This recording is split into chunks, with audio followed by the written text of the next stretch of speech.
चुनौतियों को अवसर में बदलने वाले ही विजेता होते हैं और ऐसे ही एक विजेता हैं हमारे प्रधानमंत्री श्री नरेंद्र मोदी।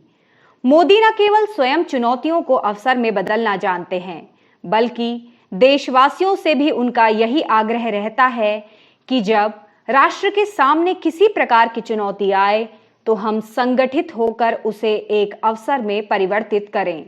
जब पूरे विश्व ने कोरोना महामारी को एक संकट के रूप में देखा, तब प्रधानमंत्री मोदी ने इसे चुनौती के रूप में स्वीकार किया और इससे लड़ते हुए उन्होंने राष्ट्र से आह्वान किया कि ये समय हमें आत्मनिर्भर बनने का अवसर प्रदान करता है। यदि हम देखें तो हमारा देश हमेशा से ही आत्मनिर्भर रहा है, लेकिन पिछले कुछ दशक ऐसे चले गए जिसमें धीरे धीरे हमारी सभी छोटी बड़ी आवश्यकताएं विदेशी सामान पर निर्भर हो गई।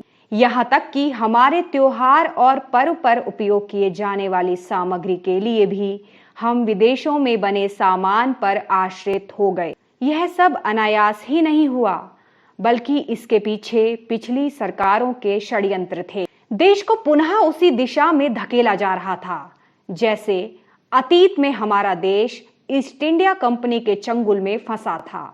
आज यदि हम देखें तो खेल खिलौनों से लेकर दैनिक दिनचर्या की हर छोटे बड़े सामान के लिए हम पूरी तरह से चीन पर आश्रित हो चुके हैं।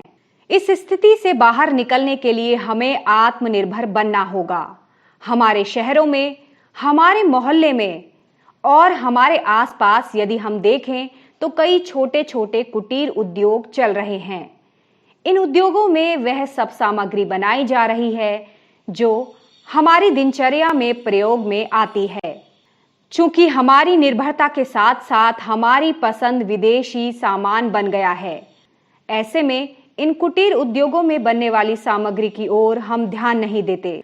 हमें अपने इसी स्वभाव में परिवर्तन लाना है और यदि हम संकल्प लें कि अपने इन कुटीर उद्योगों के उत्पादों को ही प्रयोग करेंगे तो वह दिन दूर नहीं जब न सिर्फ यह कुटीर उद्योग सुदृढ़ होंगे, बल्कि बड़ी संख्या में नए कुटीर उद्योग भी विकसित होने लगेंगे, जिनसे न केवल हमें स्वदेशी सामान मिलेगा, बल्कि हम रोजगार सृजन में भी सहायक होंगे।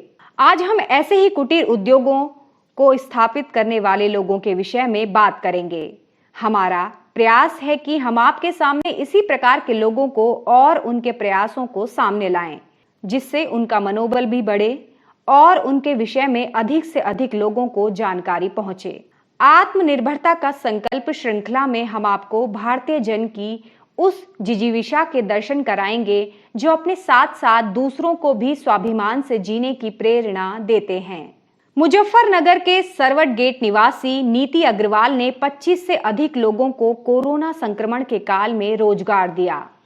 लगभग 2 वर्ष पहले शुरू किए गए बुनाई के काम को सफल बनाने के लिए नीति ने नगर के 25 से 30 लोगों को बुनाई का काम सिखाया, जो अपने घरों से ही चारपाई, मेज, स्टूल जैसे फर्नीचर को तैयार कर रहे हैं। कोरोना संक्रमण के दौर में उन्हें यह काम और अधिक सफल बना रहा है। नीति बताती हैं कि जैसे पुराने समय में बुनाई वाली चारपाई, मेज, स्टूल का प्रयोग होता था, उसी की तर्ज पर उन्होंने नए रंग रूप में बने फर्नीचर का ट्रेंड शुरू करने का प्रयास किया। बुनाई करने वाले लोगों को उनके घर पर ही कार्य दिया जाता है। धीरे धीरे उनके इस फर्नीचर की मांग बढ़ रही है। नीति ने बताया, उनसे जुड़े लोग महीने में लगभग 15,000 रुपए तक कमा लेते हैं। इसी प्रकार मुजफ्फरनगर की साकेत कॉलोनी निवासी नीरज गौतम ने भी महिलाओं को हुनरमंद बनाकर उनको रोजगार दिया है।